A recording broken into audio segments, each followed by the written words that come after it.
ಮಹಾರಾಷ್ಟ್ರದಲ್ಲಿ ಭಾರೀ ಮಳೆ ಆದರೆ ಮಹಾರಾಷ್ಟ್ರದಿಂದ ಬರ್ತಕ್ಕಂಥ ನೀರು ಕೃಷ್ಣಾ ನದಿಯಲ್ಲಿ ಹರಿತಾ ಇತ್ತು. ಕೃಷ್ಣಾ ನದಿಯಲ್ಲಿ ನೀರು ಬಂದರೆ ಸಾಕು, ರಾಯಚೂರು ಗ್ರಾಮೀಣ ವಿಧಾನಸಭಾ ಕ್ಷೇತ್ರದ ಹಲವು ಗ್ರಾಮಗಳು ನೀರಿನಿಂದಾಗಿ ಹಲವು ರೀತಿಯ ಸಮಸ್ಯೆಗಳನ್ನು ಎದುರಿಸ್ತಾ ಇದ್ದರು. ಅದರಲ್ಲೂ ಕೂಡ ನದಿ ತೀರದ ಗ್ರಾಮಗಳಾದಂಥ ಕುರುವಕಲ, ಕುರುವಕುಂದ ಸೇರಿದಂತೆ ಹಲವು ಗ್ರಾಮಗಳು ನಡುಗಡ್ಡೆಗಳಾಗ್ತಾಯಿತ್ತು. ರಾಯಚೂರು ಗ್ರಾಮೀಣ ಅಥವಾ ರಾಯಚೂರು ನಗರಕ್ಕೆ ಸಂಪರ್ಕವೇ ಇಲ್ಲದಂತಾಗ್ತಿತ್ತು. ನೀವೇ ನೋಡ್ತಾ ಇದ್ರಲ್ಲ ನನ್ನ ಹಿಂಭಾಗದಲ್ಲಿ, ಈ ಒಂದು ಕೃಷ್ಣಾ ನದಿ ಮಳೆಗಾಲದಲ್ಲಿ ಪ್ರತಿ ವರ್ಷವೂ ಕೂಡ ತುಂಬಿ ಹರಿತಾ ಇತ್ತು. ಸುಮಾರು ಇಲ್ಲ ಅಂದರೆ 4 ಲಕ್ಷ 5 ಲಕ್ಷ ಕ್ಯೂಸೆಕ್ಸ್ ನೀರು ಹರಿತಾ ಇತ್ತು. ಈ ಒಂದು ನೀರಿನಲ್ಲೇ ತೆಪ್ಪವನ್ನು ಹಾಕ್ಕೊಂಡು ಜನರು ಓಡಾಟ ಮಾಡ್ತಾಯಿದ್ರು. ಅಂಥ ವೇಳೆಯಲ್ಲಿ ಹಲವಾರು ದುರ್ಘಟನೆಗಳು ಕೂಡ ನಡೆದು ಹೋಗಿದ್ದಾವೆ. ಹೀಗಾಗಿ ದುರ್ಘಟನೆಯಿಂದ ನಡೆದೋದಂಥ ಗ್ರಾಮಸ್ಥರು ನಮ್ಮೂರಿಗೆ ಒಂದು ಸೇತುವೆ ಬೇಕು ಅಂತ ಹಲವು ಬಾರಿ ಮನವಿ ಮಾಡಿದರು. ಏಷ್ಯಾನೆಟ್ ಸುವರ್ಣ ನ್ಯೂಸ್ ಕೂಡ ನಿರಂತರವಾಗಿ ವರದಿ ಮಾಡಿತ್ತು. ಈ ಒಂದು ನಡುಗಡ್ಡೆ ಗ್ರಾಮಸ್ಥರ ಸಮಸ್ಯೆಗಳು ಸೇರಿದಂತೆ ಕೃಷಿ ಚಟುವಟಿಕೆ ಮಾಡಿಕೊಂಡು ತಮ್ಮ ಬೆಳೆದಂಥ ಬೆಳೆಗಳು ಕೂಡ ನದಿಯಲ್ಲಿ ತೆಪ್ಪದಲ್ಲಿ ತೆಗೆದುಕೊಂಡು ಬರುವಾಗ ಆ ಬೆಳೆ ಕೂಡ ನದಿಯಲ್ಲಿ ಬಿದ್ದು ಹಾಳಾಗಿರೋ ಕುರಿತಂತೆ ಕೂಡ ನಾವು ಸುದ್ದಿ ಮಾಡಿದ್ದೇವೆ. ಆ ಸುದ್ದಿಯ ಭಾಗವಾಗಿ ಈಗ ರಾಜ್ಯ ಸರ್ಕಾರ ಮತ್ತು ರಾಯಚೂರು ಗ್ರಾಮೀಣ ಶಾಸಕರಾದಂಥ ಬಸನಗೌಡ ದದ್ದಲ್ ಅವರ ನೇತೃತ್ವದಲ್ಲಿ ಒಂದು ಸೇತುವೆ ಆಗಿದೆ.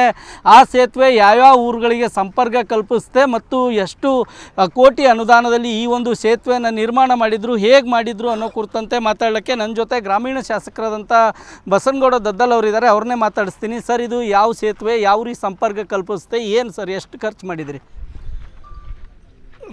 ರಾಯಚೂರು ಗ್ರಾಮೀಣ ವಿಧಾನಸಭಾ ಕ್ಷೇತ್ರದ ಬಹುದಿನಗಳಿಂದ ಏನಿವತ್ತು 3 ಐಲ್ಯಾಂಡ್ಗಳನ್ನು ನನ್ನ ಈ ಕ್ಷೇತ್ರದಲ್ಲಿದೆ.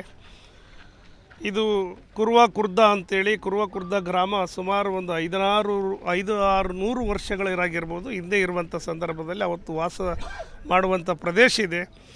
ಅಲ್ಲಿ ಇರುವಂಥ ಜನರ ಆವತ್ತಿನ ದಿನಗಳಲ್ಲಿ ಏನು ಜುರಾಲ್ ಅಂತೇಳಿ ನಮಗೆ ಕೆಳಗಡೆ ತೆಲಂಗಾಣದವರು ಡ್ಯಾಮ್ ಕಟ್ಟೋದಕ್ಕಿಂತ ಮುಂಚೆ ಸ್ವಲ್ಪ ಮಳೆಗಾಲ ಸಂದರ್ಭದಲ್ಲಿ ಅಷ್ಟೇ ನೀರು ಜಾಸ್ತಿ ಆಗಿರುವಂಥ ಸಂದರ್ಭದಲ್ಲಿ ಇದಾಗ್ತಾಯಿದ್ರು. ಆಮೇಲೆ ಬರ್ತಾ ಸ್ವಲ್ಪ ಬೇಸಿಗೆಯಲ್ಲಿ ಹಂಗೆ ನೀರಿನಲ್ಲಿ ದಾಟುವಂಥದ್ದು ಮತ್ತು ಬೋಟುಗಳಿಂದ ಮಾಡ್ತಾಯಿದ್ರು.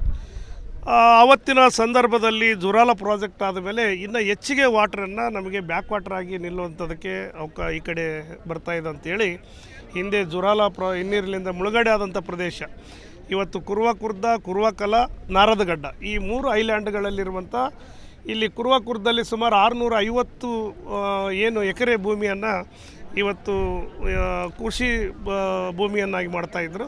ಮತ್ತು ಸುಮಾರು ಒಂದು 350-400 ಮನೆಗಳನ್ನು ಇಲ್ಲಿ ಮನೆಗಳಿದೆ.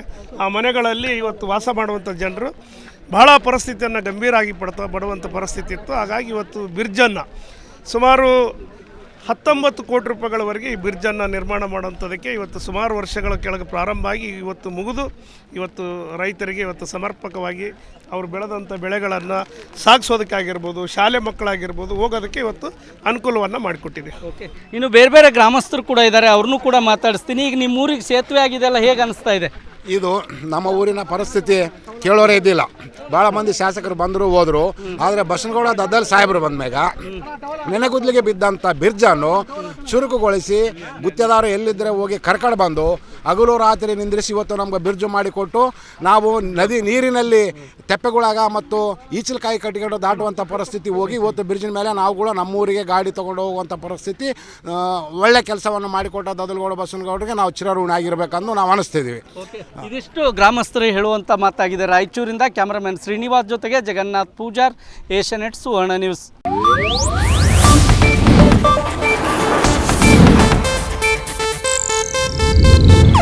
ಇದು ಏಷ್ಯಾನೆಟ್ ನ್ಯೂಸ್ ನೆಟ್ವರ್ಕ್ ಪ್ರಸ್ತುತಿ.